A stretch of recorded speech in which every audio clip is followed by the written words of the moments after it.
पिछले वाले क्लास में हम लोगों ने डिविजिबिलिटी टेस्ट देखा था, है ना।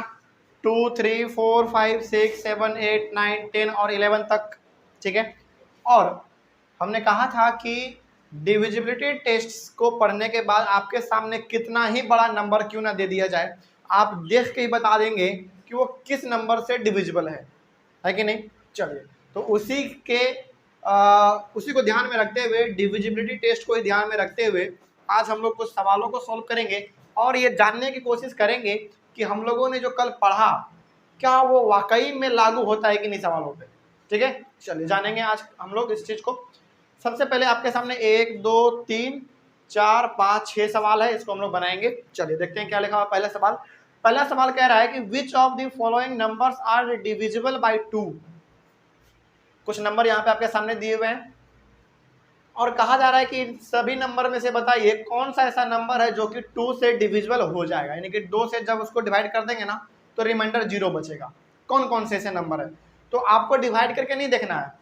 जो आपने पिछले वाले क्लास में यानी कि कल जो पढ़ा है दो का नियम, वो क्या था वही आपको ध्यान में रखना है और उसको ध्यान में रखते हुए आप देख के ही बता देंगे कि कौन कौन सा नंबर हमारा 2 से डिविजिबल है। जैसे 2 का नियम क्या कहता था, जिस नंबर के लास्ट में या तो 0, 2, 4, 6, 8 इन 5 में से कोई भी लास्ट में दिख जाए ना तो समझ जाइएगा कि वो 2 से डिविजिबल है कि नहीं। चलिए आप जरा देखते हैं कि कहां कहां पर ये चीज है। क्या क्या होना चाहिए 2 के लिए, 0, 2, 4, 6 और 8 होना चाहिए, है ना। चलिए देखते हैं कहां कहां पर है ये चीज। यहाँ पे तो 3 है, ये नहीं होगा, है ना। यहाँ पे 2 है, यानी कि ये वाला आपका पूरी तरीके से 2 से क्या है डिविजिबल है, तो इसको आप ऐसे टिक लगा लीजिए। ठीक है, उसके बाद आगे बढ़ते हैं। यहाँ पे 0 है तो ये भी आपका 2 से डिविजिबल है। ये 7 है, नहीं होगा। ये 8 है, ये हो जाएगा। ये 2 है, ये भी हो जाएगा। ये 0 है, ये भी डिविजिबल हो जाएगा। और ये आपका 1 है तो ये डिविजिबल नहीं होगा। तो कितना आसान है, हमारे पास कितना नंबर था, 8 नंबर था। 8 नंबर में से हम लोगों को मुश्किल से 5 से 6 सेकंड लगा होगा, है ना। और देख के बता दिए कि कौन सा 2 से डिविजिबल है और कौन सा नहीं है ना। तो यदि आपको डिविजिबिलिटी टेस्ट याद है तो कितना ही सवाल क्यों ना दे दे आराम से बन जाएगा। ठीक है, तो ये हो गया आपका 2 का नियम। आगे बढ़ते हैं फिर। उसके बाद which of the following numbers are divisible by 5। 5 से कौन कौन से नंबर हमारा डिविजिबल होगा। 5 का नियम क्या कहता था, जिस नंबर के लास्ट में या तो 0 हो या तो 5 हो वो नंबर हमारा 5 से डिविजिबल हो जाएगा। क्या क्या होना चाहिए, 0 या फिर 5 होना चाहिए। इन दोनों में से जो कोई भी दिख जाता है तो समझ जाइएगा कि वो नंबर 5 से डिविजिबल हो जाएगा। जैसे ये लास्ट में 2 है, नहीं हो पाएगा। ये 5 है, ये हो जाएगा। लास्ट में 0 है, हो जाएगा। 6 है, नहीं हो पाएगा। 5 है, हो जाएगा। 0 है, हो जाएगा। 3 है, नहीं हो पाएगा। 5 है, हो जाएगा। बड़ा सिंपल, देख के ही हम लोग टिक कर दे रहे हैं केवल, है ना। आगे उसके बाद which of the following numbers are divisible by 10। ये तो बेहद आसान था। जिस नंबर के लास्ट में केवल 0 देखने को मिल जाए समझ जाइएगा कि वो 10 से डिविजिबल है ना। 10 का नियम क्या था, लास्ट में क्या होना चाहिए, केवल 0 होना चाहिए। तो कहाँ कहाँ 0 है भाई, एक 0 यहाँ पर है, इसमें तो नहीं है, इसमें भी नहीं है, इसमें भी नहीं, इसमें भी नहीं, इसमें भी नहीं, इसमें भी नहीं और इसमें भी नहीं, यानी कि एक ही को था इसमें जो कि 10 से डिविजिबल है बस, और कोई भी इसमें नहीं था। आगे बढ़ते हैं फिर। उसके बाद इसमें देख लीजिए which of the following numbers are divisible by 9। 9 से डिविजिबल होना चाहिए। 9 का नियम क्या कहता था, 9 का नियम और 3 का नियम बिल्कुल सेम था। जो भी नंबर दिया है ना उसके सारे डिजिट को आपस में जोड़ दो और देखो कि वो 9 से कट रहा है कि नहीं। यदि कट रहा है तो दिया हुआ नंबर भी हमारा 9 से डिविजिबल होगा। जैसे शुरुआत करते हैं हम लोग यहाँ पे 9 और 1 10, तो क्या 9 से 10 हमारा कटता है, नहीं कटता, तो ये नंबर हमारा नहीं कटेगा। आगे 6 और 3 9, क्या 9 से कटता है, बिल्कुल कटता है, तो ये नंबर हमारा क्या हो गया, डिविजिबल 9 से हो जाएगा। आप डिवाइड करके देखेंगे बिल्कुल होगा। ठीक है, आगे बढ़ते हैं। इसको जोड़िए आपस में, 6 2 8, 8 और 5 8 और 5 13, 13 और 1 14, तो 9 के टेबल में तो 14 नहीं आता है, नहीं कट पाएगा, तो ये नहीं हो पाएगा। इसको जोड़िए, कितना है 3 और 4 7, 7 और 1 8, 8 और 3 11, 11 और 7 18। तो क्या 9 के टेबल से 18 कटता है? बिल्कुल कटता है। तो ये नंबर हमारा 9 से डिविजिबल होगा। ठीक है, आगे सबको बस ऐड करना है और देखते चलना है कि वो 9 से कट रहा है कि नहीं कट रहा है। यदि कट गया तो दिया हुआ नंबर भी आपका पूरी तरीके से कटेगा, है ना। आगे बढ़ते हैं। 1 और 1 2, 2 और 7 9, 9 और 8 17, 17 और 6 23, 23 और 5 28। क्या 28 9 के टेबल से कटता है? नहीं कटता है, तो नहीं हो पाएगा। ये वाला देख लीजिए कितना होगा 7 और 9 16, 16 और 4 20, 20 और 2 22, 22 और 6 28, 28 और 8 36। क्या 36 9 के टेबल से कटता है? कटता है, तो ये आपका डिविजिबल हो जाएगा। ठीक है, आगे बढ़ते हैं। ये वाला देखिए 3 और 3 6, 6 और 3 9, 9 और 6 15, 15 और 6 21, 21 और 9 30। क्या 9 के टेबल से 30 कटता है? नहीं कटता है, तो नहीं हो पाएगा वो। इस वाले को देखिए 7 7 7 7 कितना हो जाएगा 28, 28 और 5 33, 33 और 2 35, 35 और 1 36। तो क्या 36 आपका 9 से कटता है? बिल्कुल कटता है, तो ये नंबर आपका डिविजिबल है 9 से। कितना आसान था, देखें मुश्किल से कितना 3 से 4 मिनट लगा होगा या फिर उससे भी कम, है ना। तो इस प्रकार से यदि आपको डिविजिबिलिटी टेस्ट याद है तो कितना ही नंबर क्यों ना दे दे आराम से बन जाएगा। ठीक है, आगे बढ़ते हैं फिर। अब ये दोनों सवाल थोड़ा सा ना अलग है और बड़ा बेहतरीन भी है, समझिएगा इस चीज को। क्या लिखा हुआ है?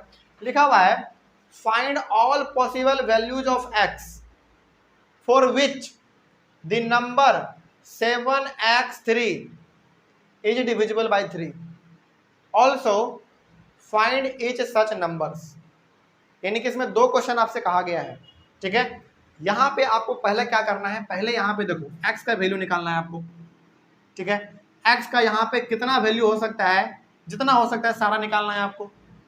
और यहां पे x के जगह पर आपको ऐसा नंबर डालना है, ऐसा नंबर डालना है जो कि किससे कट जाए, पूरी तरीके से 3 से कट जाए। ठीक है, और 3 का नियम क्या कहता है भाई, सबको आपस में जोड़ दो, है कि नहीं।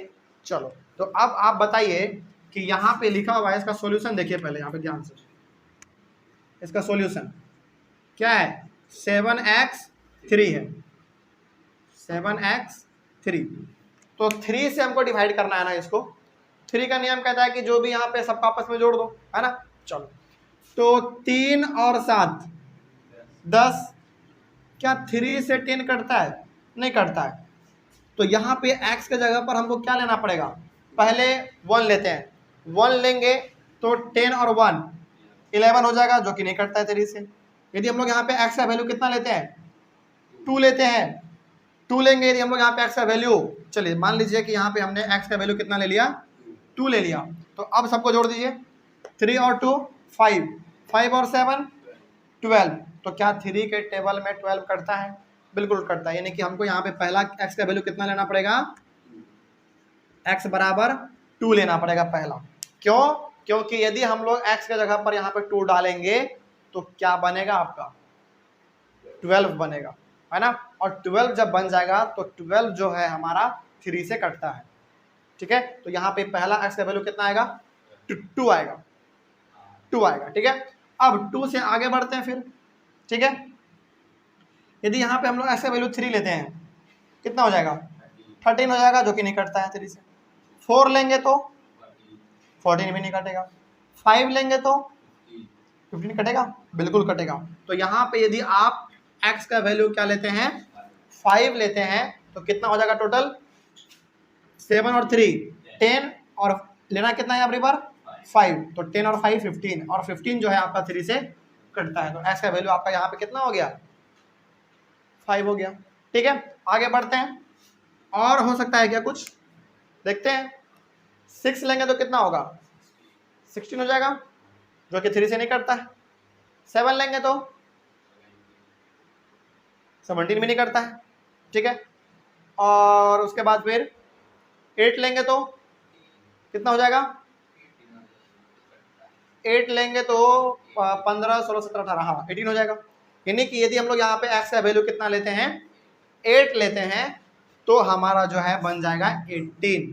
क्योंकि देखिए यदि आप यहाँ पे x का वैल्यू कितना ले रहे हैं, 8 लेंगे तो 7 और 3 10, 10 और 8 कितना 18, और 18 तो 3 से हमारा कटता है, तो ये हो गया हमारा 8। 9 लेंगे तो 19 हो जाएगा, जो कि नहीं कटता है।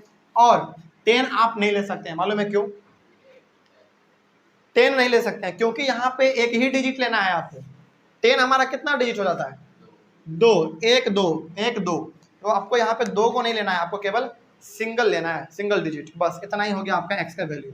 यानी कि यहाँ पे जो है हम x का वैल्यू 3 डालेंगे, यानी कि x का वैल्यू आप 2, 5 और 8 इन तीनों को भी डाल के देख लीजिए, आपका जो भी नंबर आएगा वो 3 से डिविजिबल होगा। ठीक है, तो यहाँ पे तो आपने केवल और केवल अभी पूरा पॉसिबल वैल्यू निकाला है, किसका, x का। लेकिन और आपसे क्या पूछा था, also find each such number, आपको नंबर भी फाइंड करना है। तो नंबर निकालना बड़ा आसान है। जैसे पहला आपने x का वैल्यू क्या लिया था, 2, तो क्या बन जाएगा नंबर आपका 7 2 3 बन जाएगा, है ना। दूसरा आपने x का वैल्यू क्या लिया था 5, तो क्या बन जाएगा नंबर आपका 7 5 3 बन जाएगा। एंड चौथा सॉरी तीसरा क्या लिया आपने 8, क्या बन जाएगा नंबर 7 8 3। तो यहाँ पे जो आपका 3 वैल्यू आया है, 3 नंबर जो आया आपका ये और ये तीनों नंबर आपका 3 से डिविजिबल है। कोई डाउट, इस प्रकार का सवाल ऐसे ही बनेगा। ठीक है, चलिए उसी प्रकार का सवाल आपके सामने एक और है, सेम सवाल है ना, लेकिन इसमें जो है ना find the value of z for which the number इतना इज डिविजिबल बाय 9। इसमें ना पूरा नहीं मांगा है आपसे, z का वैल्यू, यानी कि इसमें कहा था ना कि फाइंड ऑल पॉसिबल वैल्यू, सारा, लेकिन यहाँ पे सारा का बात नहीं हो रहा है, यहाँ पे केवल आपको z का वैल्यू एक ही बार निकालना है, एक ही बार।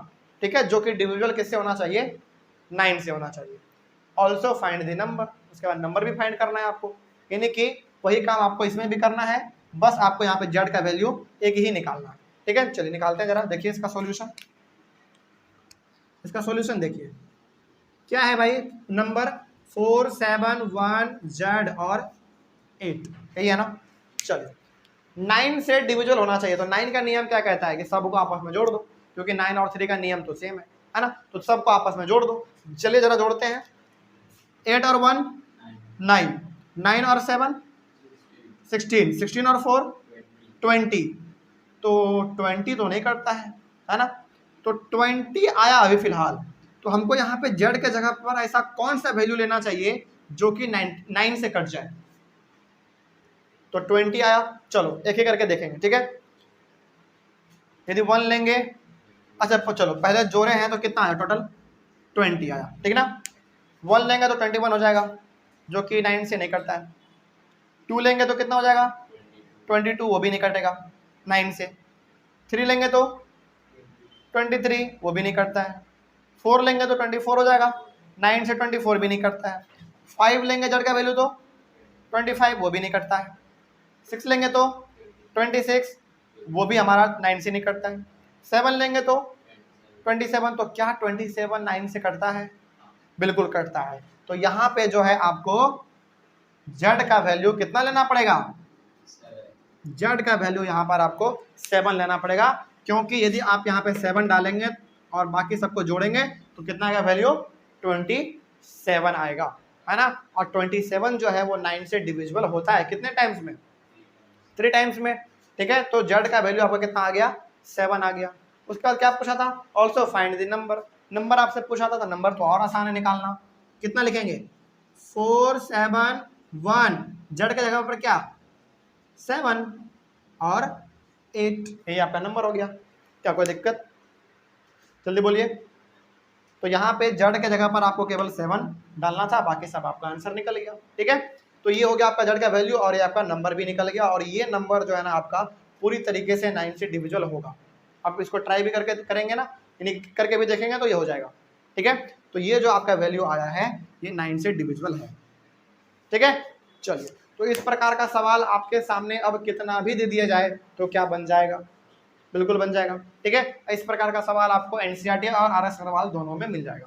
ठीक है, चलिए आई होप ऑनलाइन वाले बच्चे आप लोगों को भी समझ में आ गया होगा। ये बड़ा आसान सा था बेसिकली, है ना, उसमें उतना कुछ दिमाग नहीं लगाना था, बस थोड़ा बहुत आपको इसमें देखना था, है ना। ये तो बड़ा ही आसान निकला। ठीक है, चलिए एक बार आप इसका स्क्रीनशॉट ले लीजिए।